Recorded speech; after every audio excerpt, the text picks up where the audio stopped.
الحمدللہ وحدہ لا شریک لہ والصلاة والسلام علی من لا نبی بعدہ۔ 9 ذی الحجہ سے لے کر عید کے چوتھے دن یعنی 13 ذی الحجہ تک کے دنوں کو ایام تشریق کہتے ہیں۔ یہ کل 5 دن بنتے ہیں: 9 ذی الحجہ، 10 ذی الحجہ، 11 ذی الحجہ، 12 ذی الحجہ اور 13 ذی الحجہ۔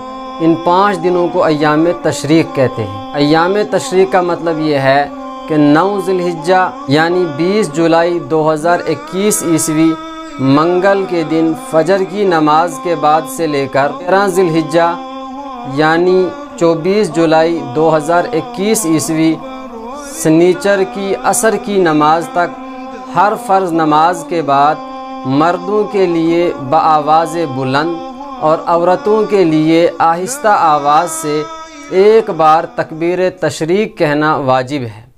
وہ تکبیر تشریق یہ ہے: اللہ اکبر لا الہ الا اللہ واللہ اکبر وللہ الحمد۔ اس سلسلے میں 5 مسائل ذہن نشین کر لیں۔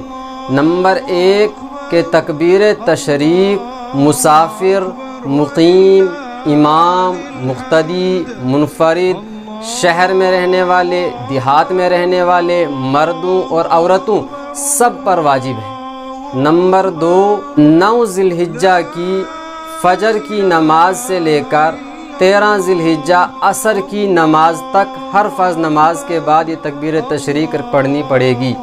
نمبر 3 مردوں کے لیے بآواز بلند یعنی اونچی آواز سے اور عورتوں کے لیے آہستہ آواز سے ایک بار پڑھنا واجب ہے۔ نمبر 4 ہر فرض نماز کے بعد سلام پھیرنے کے فوراً بعد یہ تکبیر تشریق پڑھنی ہے، یعنی جس حالت میں ہم بیٹھے ہوئے ہوں گے اسی حالت میں ہی۔ نمبر 5 کہ ان 5 دنوں میں سے کسی دن کی اگر کوئی نماز قضا ہو جاتی ہے یعنی وقت پر ہم نہیں پڑھ سکتے ہیں، تو اگر ہم اس نماز کو انہی 5 دنوں کے اندر اگر ہم قضا کر رہے ہیں تو قضا نماز کے ساتھ میں تکبیر تشریق بھی پڑھیں۔